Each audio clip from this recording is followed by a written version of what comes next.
우리를 인도하시는 하나님 아버지, 오늘도 하나님께서 우리와 함께 하시는 증거를 보는 귀한 한 날이 되게 도와주시옵시고, 우리가 정말 주와 함께하는 기쁨과 감사가 입술로도 삶으로도 드러날 수 있도록 도우시고 역사하여 주시옵소서. 예수님의 이름으로 기도하였습니다. 아멘. 하늘에 계신 우리 아버지여, 이름이 거룩히 여김을 받으시오며 나라 임하옵시며 뜻이 하늘에서 이룬 것 같이 땅에서도 이루어지이다. 오늘날 우리에게 일용할 양식을 주옵시고, 우리가 우리에게 죄 지은 자를 사하여 준 것 같이 우리 죄를 사하여 주옵시고, 우리를 시험에 들게 하지 마옵시고 다만 악에서 구하옵소서. 나라와 권세와 영광이 아버지께 영원히 쌓옵나이다. 아멘. 하나님의 말씀은 시편 23편 함께 같이 합독하겠습니다. 시편 23편 함께 읽습니다. 시작. 여호와는 나의 목자시니 내게 부족함이 없으리로다. 그가 나를 푸른 풀밭에 누이시며 쉴만한 물가로 인도하시는도다. 내 영혼을 소생시키시고 자기 이름을 위하여 의의 길로 인도하시는도다. 내가 사망의 음침한 골짜기로 다닐지라도 해를 두려워하지 않을 것은 주께서 나와 함께 하심이라. 주의 지팡이와 막대기가 나를 안위하시나이다. 주께서 내 원수의 목전에서 내게 상을 차려주시고 기름을 내 머리에 부으셨으니 내 잔이 넘치나이다. 내 평생의 선하심과 인자하심이 반드시 나를 따르리니 내가 여호와의 집에 영원히 살리로다. 아멘. 우리 하나님은 우리에게 생명을 주시는 하나님이십니다. 성경은 늘 말하는 것처럼 생명 주시는 이야기로 기록되어져 있는데, 그 생명 주시는 이야기의 맨 마지막이 하나님의 집, 하나님의 보좌, 하나님의 거룩한 성, 이곳에 들어가는 것으로 이제 끝나고 있습니다. 시편 23편은 우리가 그동안 이렇게 봐온 것처럼 하나님의 집으로 인도해 나아가는 이런 과정을 적고 있는 것이 바로 시편 23편입니다. 결과적으로 성경은 창세기부터 계시록까지 오직 한쪽으로 이렇게 목적을 가지고 있는데, 결국 하나님이 우리에게 주시는 하나님의 집, 그 집을 향하여 걸어가고 인도받아가는 과정에 대해서 쓰고 있는 것입니다. 마치 성막이 하나님이 유일하게 두신 그 문을 통과해서부터 하나님을 만나는 지성소까지 들어가는 길에 대한 그 기록인 것처럼, 성경은 방향성이 하늘을 향해서 이렇게 가고 있는 것이죠. 그래서 이 땅이나 이 세상이나 내가 처한 상황이나 환경이 우리가 무시할 수는 없는 것이라 하더라도 결국 그 끝에 방향은 결국 하나님과 함께하는 집에 대한 부분입니다. 하나님은 우리를 그 집으로 인도해 나아가실 때에 하나님의 방법을 사용하시는데, 반드시 하나님께서 원하시는 과정을 통해서 하나님이 기뻐하시는 집으로 인도하시는 얘기를 쓰고 있어요. 그런데 그 모든 과정들이 좀 비슷합니다. 특별히 아담 같은 경우도 아담이 짙은 하나님의 지으심을 받아서 하나님께서 동편에 에덴을 지으시고 그 에덴 동산으로 이끌어 가신 이야기를 기록한 것이 바로 창세기 나와 있는 내용이에요. 그가 비록 죄를 지어서 본래 그가 취함받은 본래 토지를 갈러 다시 쫓겨나게 되지만, 하나님께서 그를 쫓아내실 때에도 분명히 이유를 말씀하십니다. 선악을 알게 하는 일에 우리 중 하나와 같이 되었는데 그 가운데서 생명나무 실과 따먹고 죄인으로서 영원히 살면 안 되기 때문에 바깥에 일단 쫓아내어서 거기서 정말 하나님의 사람으로 다시 바꾸어 가지고 하나님의 집으로 이끌어 들이시겠다 하는 것이 하나님의 계획이었다 하는 것이죠. 쫓겨낸 것이 목적이 아니라 다시 하나님의 집으로 끌고 들어가시는 것이 하나님의 목적이었다는 사실이에요. 아브라함도 똑같습니다. 아브라함이 정말 자기 아버지와 함께 잘 살고 있고 자기 친척 본토 아비 집에서 나름대로 편안하게 살 수 있었던 사람이었는데도 불구하고 굳이 그 집을 떠나 나오라고 하셔가지고 하나님께서 이끌어서 가나안 땅으로 들이시고 하나님과 함께하는 삶으로 인도해 나가시는 과정이 믿음의 조상이 처음 가졌던 그 내용이었다 이 말이죠. 사람들은 그래서 어쨌든 자꾸 자기가 익숙하고 자기가 좋은 환경을 떠나는 것을 참 두려워하는데, 성경은 떠나는 것을 두려워하면 하나님의 나라로, 하나님이 원하시는 그 아버지의 집으로 들어가는 일에도 쉽지 않다는 것을 꼭 이야기하고 있어요. 꼭 아담과 아브라함의 이야기만이 아닙니다. 야곱도 마찬가지죠. 야곱도 분명히 자기가 죄 지은 부분이 있긴 했지만 어쨌든 외삼촌 라반의 집으로 쫓아내시고 떠나서 그곳에서 하나님의 인도하심을 받고 다시 하나님이 원하셨던 곳으로 돌아오는 사건, 그게 정말 하나님이 기록하신 믿음의 역사예요. 이스라엘 민족을 출애굽시켰던 모세도 마찬가지죠. 어머니 품에서 떠나고 바로 공주의 품에서 또 떠나고 또 자기가 익숙했던 40년이 되는 장인의 집에서 또 떠나고, 이렇게 계속 떠나고 하나님의 인도하심을 받고 또 떠나서 하나님의 인도하심을 받아서 결국은 하나님께서 약속하신 하나님의 집, 하나님께서 약속하신 그 나라로 들어가게 하시는 일이 성경에 써 있는 내용입니다. 예수께서도 아버지의 품을 떠나서 이 땅에 오셔서 이곳에서 하나님의 일을 다 이루시고 또 아버지의 나라로 들어가셔서 우리를 위해서 역사하시고 또 우리를 데리러 오시겠다라고 말하고 있죠. 우리가 지금 신앙생활하면서 가장 소망하는 게 뭡니까? 결국 예수께서 아버지의 집에 초소를 다 예비하시면 우리를 데리러 오시겠다고 하는 그 약속을 기억하는 것 아니겠느냐. 자, 성경을 한번 읽겠습니다. 요한복음 14장 2절에서 3절입니다. 요한복음 14장 2절에서 3절입니다. 함께 읽습니다. 시작. 내 아버지 집에 거할 곳이 많도다. 그렇지 않으면 너희에게 일렀으리라. 내가 너희를 위하여 거처를 예비하러 가노니 가서 너희를 위하여 거처를 예비하면 내가 다시 와서 너희를 내게로 영접하여 나 있는 곳에 너희도 있게 하리라 그러셨어요.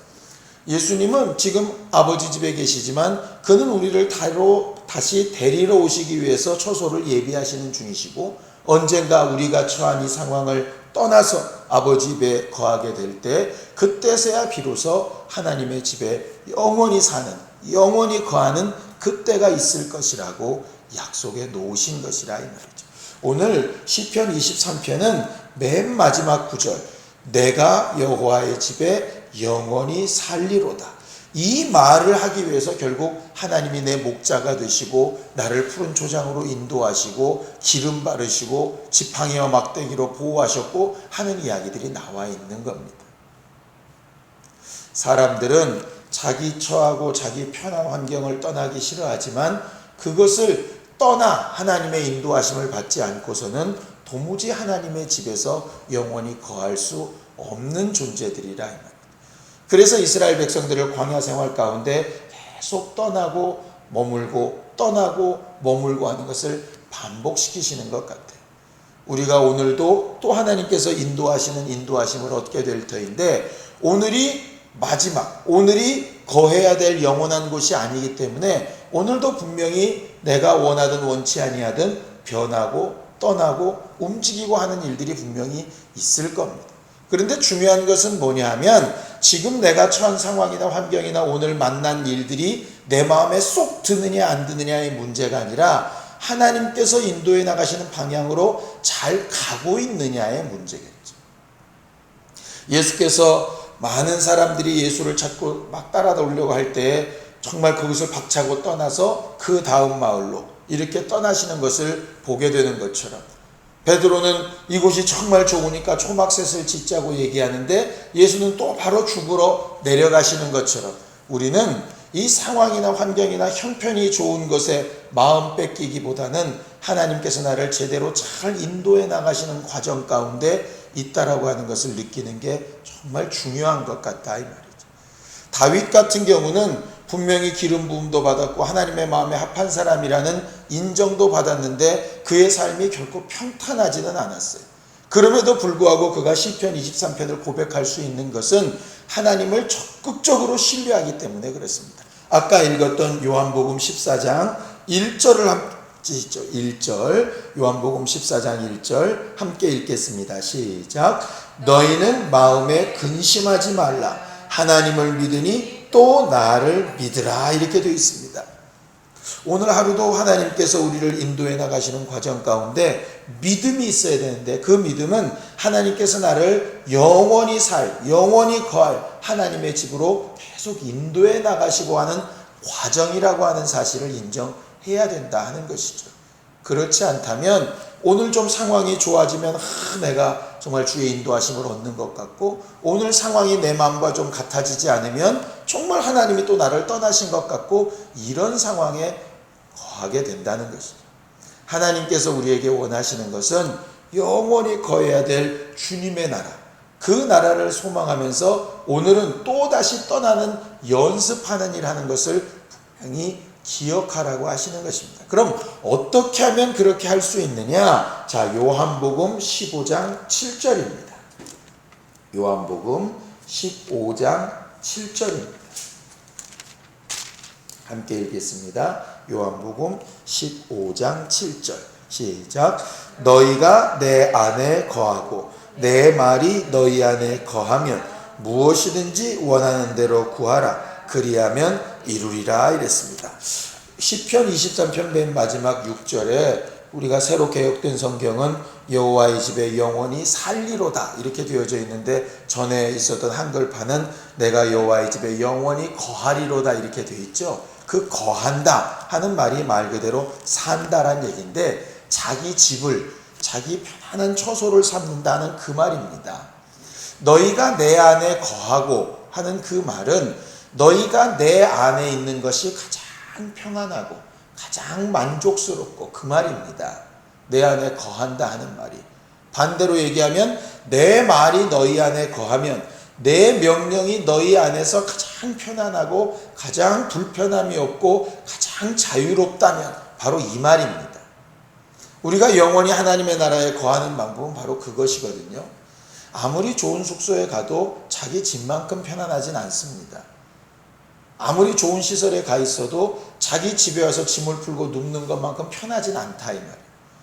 자기 집에서는 이게 자기 집이라는 것 때문에 대단히 편안하고 무엇을 행동해도 누가 뭐라고 할 사람이 실제로 없죠. 하나님의 말씀이 내 안에서 그렇게 자유스러워지고 내가 예수 안에 있는 것이 가장 그렇게 만족스럽고 자유스러워진다면 그게 하나님의 집에 거하여가는 가장 잘 인도받고 있는 삶일 겁니다. 그런데 하나님의 말씀대로 살아보려고 하는 게 엄청나게 불편하고 내가 하나님 뜻대로 행하려고 하는 것이 정말로 부담스럽고, 그렇다면 뭔가 하나님의 인도를 제대로 받아가고 있는 것은 아니라는 거겠죠. 우리가 기도하고 간구하는 것은 하나님의 말씀이 내 안에서 가장 자유스럽고 내가 하나님의 명령대로 순종하며 살려고 하는 일이 어제보다 더 자연스럽고 어제보다 더 자유하고 어제보다 더 불편하지 않고 하는 것으로 가기 위해서 계속 기도하고 주께 구하는 믿음의 역사들이 있어야 하는 것입니다. 실제로 23편의 양들은 여름 목장과 겨울 목장을 계속해서 오갑니다. 그 가는 길이 결코 쉽지 않지만 그들이 정말 잘 따라갈 수 있는 것은 목자를 전적으로 신뢰하고 그 목자의 명령이 사는 길이라고 본능적으로 알기 때문에 쫓아가는 것입니다. 우리가 신앙생활할 때 하나님의 말씀대로 하는 것이 어쩔 때는 간혹 부담스럽고 내 마음대로 되지 않는 일이라 좀 마음에 들지 않을지라도 그 말씀이 결국은 내게 가장 유익하고 가장 좋은 것이라는 것을 알고 있고 그것을 내가 느낄 수만 있다면 얼마든지 주의 집에 영원히 거할 수 있는 신령한 사람이 되게 될 겁니다. 오늘 한 날이 마치 에덴 동산을 쫓겨난 아담처럼, 마치 자기 본토 친척 아비집을 떠난 아브라함처럼, 마치 광야로 나가게 되는 모세처럼, 사울을 피해서 이렇게 도망가게 되는 다윗처럼 될 수도 있겠지만 그 마지막 결과는 정말 하나님이 예비하시고 기억하시는 내가 그 나라를 향하여 가고 있는 사람이라 하는 분명한 증거가 있어서 심령이 평안하고 주의 말씀이 내 안에 거하는 자유함으로 편안한 날이 되기를 예수님의 이름으로 축원합니다. 시간 예수여 두 번 부르고 간절히 같이 기도할 때 오늘도 하나님께서 나를 인도하시고 주의 말씀이 내 안에 거하여 주셔서 내 주인 되어 주시고 내가 그 말씀